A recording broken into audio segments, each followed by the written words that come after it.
अगला प्रश्न है, निम्न को संक्षेप में समझाइए। पहला क्या है? सेरीकल्चर, दूसरा कोकून, तीसरा रिलीज। तो सेरीकल्चर क्या है? रेशम कीट को पालन करना।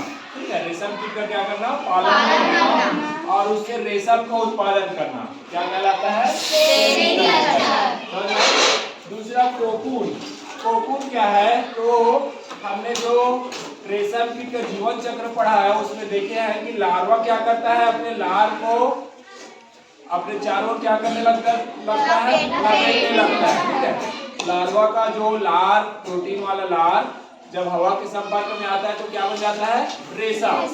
रेशा जैसा मजबूत हो जाता है और लार्वा भी उसको क्या करते जाता है? अपने चारों ओर लपेटते जाता है। लपेटते जाता है तो एक गोलाकार संरचना बन जाता है जिसे क्या बोलते हैं? कोकून। इसी कोकून से क्या किया जाता है? रेशा प्राप्त किया जाता है। उसको उबालते हैं या कुछ उसको सुखाते हैं धूप में, अलग अलग प्रक्रिया करते हैं, कुछ केमिकल का प्रयोग किया जाता है और रेशम को कोकून से ही क्या किया जाता है? रेशा प्राप्त किया जाता है। तीसरा है रिलीज।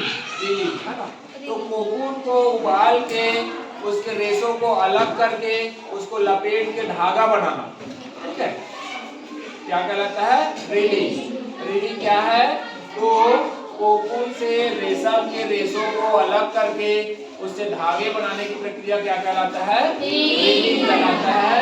इस प्रक्रिया से क्या प्राप्त होता है? रेशम के धागे, है ना, और उन धागों को काट कर उनकी बुनाई करके फिर उसका वस्त्र बनाया जाता है। समझ में आया? ठीक है, तो ये आपका पार्ट कंप्लीट हुआ जंतु रेशे। जंतु रेशे में हमने क्या क्या पढ़ा? ऊन, जो कि भेड़, बकरी, ऊंट, है ना, इनके बाल से बनाया जाता है। और दूसरा हमने पढ़ा रेशम, जो कि किससे प्राप्त किया जाता है? रेशम कीट से। समझ आ गया सबको? Yes sir. चलो।